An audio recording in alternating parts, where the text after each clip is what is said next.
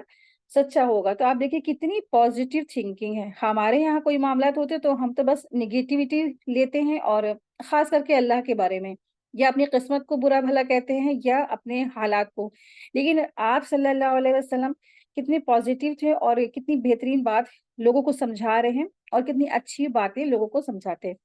اور دوسری وجہ کے متعلق یہ کہہ کر کہ مطمئن کیا کہ ہمارا جو آدمی ان کے پاس چلا گیا اللہ نے اسے دور کر دیا، اور ان کا جو آدمی ہمارے پاس آئے گا اللہ اس کے لیے کشادگی اور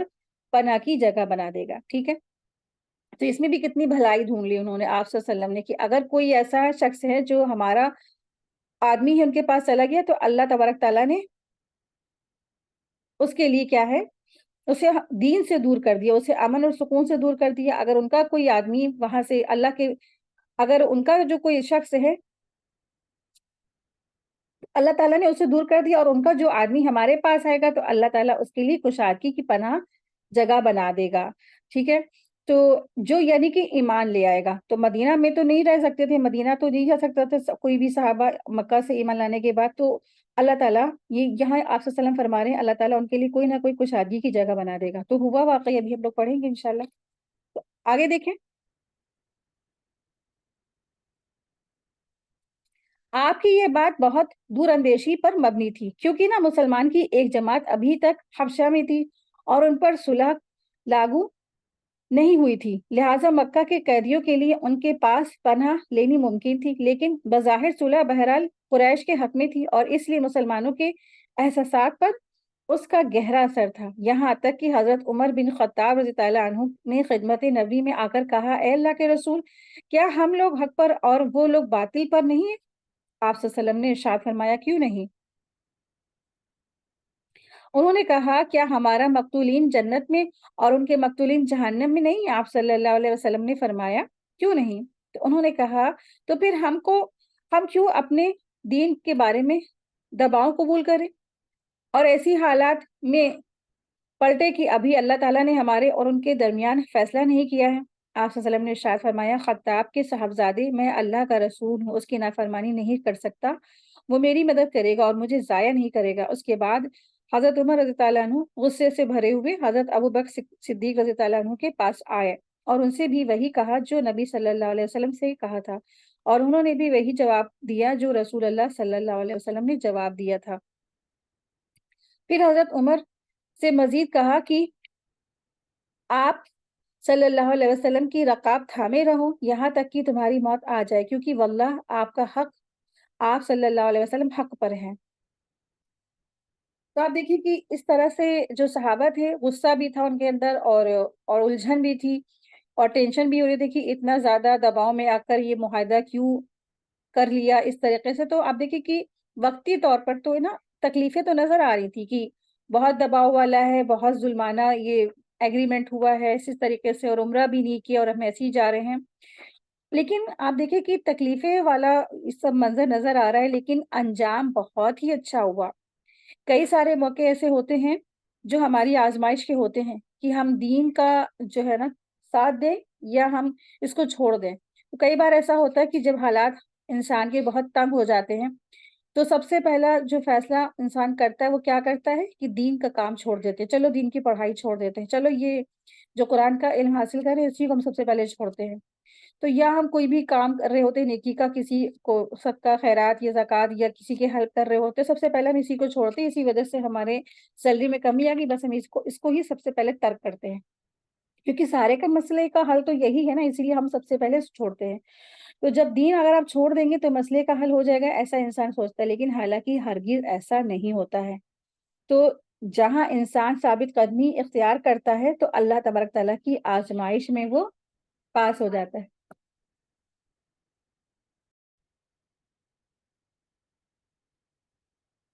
تو ہر انسان کی زندگیوں میں تنگی آتی ہے، پریشانیاں آتی ہیں، مشکلات آتی ہیں، لیکن انسان کو چاہیے کہ وہ اپنے دین پہ ڈٹا رہے، اپنے دین کے راستے پہ جمع رہے، اور پھر کیا ہے وہ آزمائشوں سے نکل کے باہر آ جاتا ہے انشاءاللہ، اور پھر وہ سب وقت کٹ جاتا ہے انسان کا، پھر سوچتا ہے کہ ہاں ہم نے اتنے مشکل وقت گزار دیا لیکن ہم نے اس دین کو تھامے رہے نا، اس طرح سے۔ تو آپ دیکھیں کیونکہ نا دین کو تھامنے سے انسان کو سکون ملتا ہے، چین ملتا ہے، اور اللہ کی رضامندی ملتی ہے، اور اللہ راضی ہوتا ہے، اور آخرت کی کامیابی تو سب کچھ اسی سے جڑی ہوئی ہے، اس دین سے۔ اس سے ان کے دل کو سکون ہو گیا اور وہ واپس چلے گئے۔ بعد میں حضرت عمر رضی اللہ عنہ کو اپنی اس تقصیر پر سخت ندامت ہوئی، اور اس کی تلافی کے لیے انہوں نے بہت سے اعمال کیے، برابر صدقہ خیرات کیا، روزے رکھے، نماز پڑھی، اور غلام آزاد کیے، یہاں تک کہ خیر کی امید بندھی۔ ٹھیک ہے، تو مومن کا معاملہ بھی یہی ہوتا ہے کہ جو مومن ہوتا ہے تو اس سے چھوٹی موٹی کوئی غلطی ہو جاتی ہے تو وہ بہت زیادہ پریشان ہو اٹھتا ہے۔ حضرت عمر رضی اللہ عنہ کے اپنے اس عمل پر ان کو بہت زیادہ رنج و غم ہوا، سخت ندامت ہوئی، اور اس کی تلافی کے لیے مسلسل وہ جو ہے اچھے اچھے اعمال کرتے رہے، صدقہ خیرات کرتے رہے۔ اس سے کیا پتہ چلتا ہے کہ جب بھی محسوس ہو کہ ہم سے بہت بڑا گناہ ہو گیا، تو انسان کو اس کی تلافی کے لیے اچھی نیکیاں، مطلب خوب نیکیاں کرنی ہیں، اچھے اعمال کرنے ہیں، برابر صدقہ خیرات اور روزے اور نمازیں زیادہ کر دینا چاہیے انسان کو۔ مہاجرین عورتوں کا قضیہ۔ صلح مکمل ہو چکی اور لوگ عمرے سے حلال ہو چکے تو کچھ مومن عورتیں آ گئیں۔ کہاں آ گئی؟ مکہ سے مدینہ آ گئی۔ ان کے کافر ان کے کافر سرپرستوں نے نبی صلی اللہ علیہ وسلم سے مطالبہ کیا کہ انہیں واپس کیا جائے، مگر آپ صلی اللہ علیہ وسلم نے اس دلیل کی بنا پر واپس کرنے سے انکار کر دیا کہ عورتیں معاہدہ میں شامل نہیں ہیں۔ ادھر اللہ تعالیٰ نے یہ حکم نازل فرمایا سورہ ممتحنہ کی آیت نمبر 10 میں، اے اہل ایمان، جب تمہارے پاس مومن عورتیں ہجرت کر کے آئیں تو ان کا امتحان لو، اللہ تعالیٰ ان کے ایمان کو بہتر جانتا ہے۔ پس اگر انہیں مومن جانو تو کفار کی طرف نہ پلٹاؤ، نہ وہ کفار کے لیے حلال ہے نہ کفار ان کے لیے حلال ہے، البتہ ان کے کافر شوہروں نے جو مہران ان کو دیے ہوئے تھے اسے واپس دے دو، اور پھر تم پر کوئی حرج نہیں کہ ان سے نکاح کر لو جبکہ انہیں ان کے مہر ادا کرو، اور پھر کافر عورتوں کو اپنے نکاح میں نہ رکھو۔ یوں ایمان والی عورتوں کو کفار پر اور کافر عورتوں کو مومنوں پر حرام کر دیا گیا۔ اس کے بعد رسول اللہ صلی اللہ علیہ وسلم ہجرت کر کے آنے والی عورتوں کا امتحان اس آیت کی روشنی میں لیتے تھے۔ سورہ ممتحنہ کی آیت نمبر 12 میں، اے نبی صلی اللہ علیہ وسلم، جب تمہارے پاس مومن عورتیں آئیں اور اس کی بات پر بیعت کریں کہ وہ اللہ تعالیٰ کے ساتھ کسی چیز کو شریک نہیں ٹھہرائیں گی، چوری نہیں کریں گی، زنا نہیں کریں گی، اپنی اولاد کو قتل نہیں کریں گی، اپنے ہاتھ پاؤں کے درمیان سے کوئی بہتان گڑھ کر نہیں لائیں گی، اور کسی معروف بات میں تمہاری نافرمانی نہیں کریں گی، یعنی پوری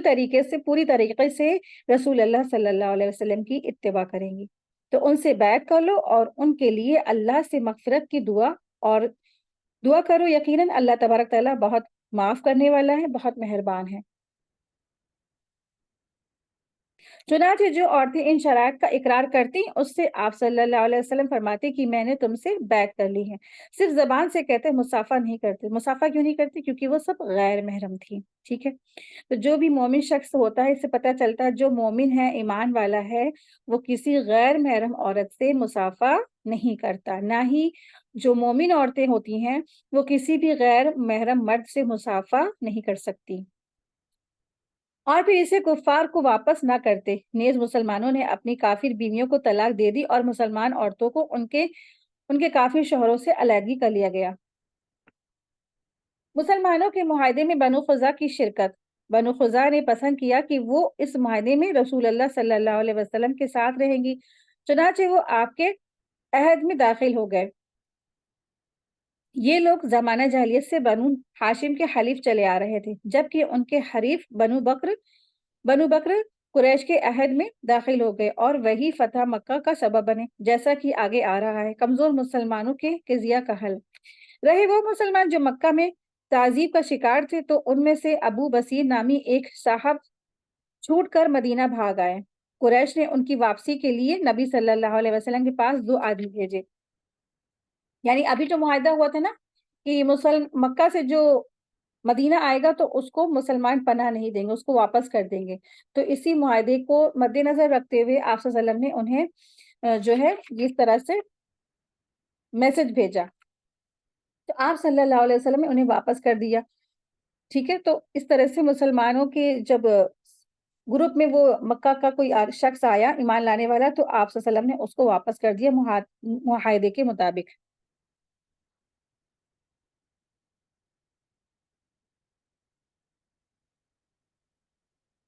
ذوالحلیفہ پہنچ کر ابو بصیر نے ایک کو قتل کر دیا اور دوسرا بھاگ کر سیدھا نبی صلی اللہ علیہ وسلم کے پاس آیا اور کہنے لگا میرا ساتھی قتل کر دیا گیا ہے اور بس میں بھی قتل ہی کیا جانے والا ہوں۔ اتنے میں ابو بصیر آ گئے، نبی صلی اللہ علیہ وسلم نے ڈانٹا تو سمجھ گئے کہ پھر واپس کیا جاؤں گا، تو لہٰذا وہ ساحل سمندر پر جا رہے ہیں۔ ادھر ابو جندل بھی چھوٹ کر ابو بصیر سے آن ملے، یعنی کہ جو ابو جندل جو بیڑیوں میں جکڑے ہوئے تھے اور مسلمانوں سے کہہ رہے تھے کیا تم مجھے بچاؤ گی نہیں، تو وہ بھی جو چھوٹ کر کے ابو بصیر کے پاس آ گئے، کیونکہ نا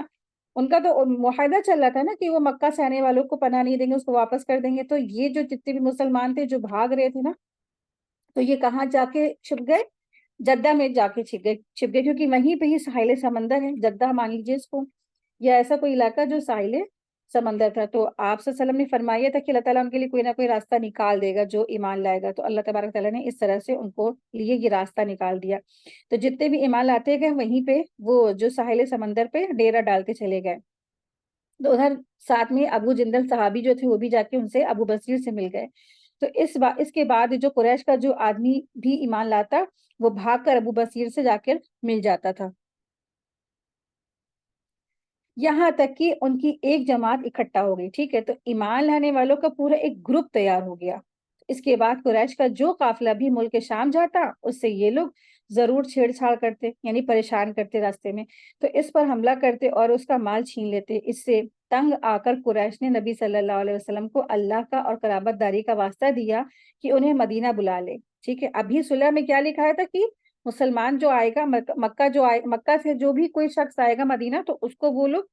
مسلمان نہیں لیں گے، اس کو وہ واپس کر دیں گے۔ لیکن اب یہاں پہ کیا کہہ رہے ہیں، خود الٹا اپنے معاہدے کے خلاف قرابت داری کا، رشتہ داری کا اور رسول کا واسطہ دیتے ہوئے کہہ رہے کہ جو لوگ ایمان لے آئے آپ ان کو واپس مدینہ بلا لیں۔ ٹھیک ہے، تو اللہ تبارک تعالیٰ کوئی نہ کوئی راستہ ضرور بنا دیتا ہے۔ اس طریقے سے اللہ تبارک تعالیٰ نے ایمان لانے والوں کے لیے راستہ بنایا۔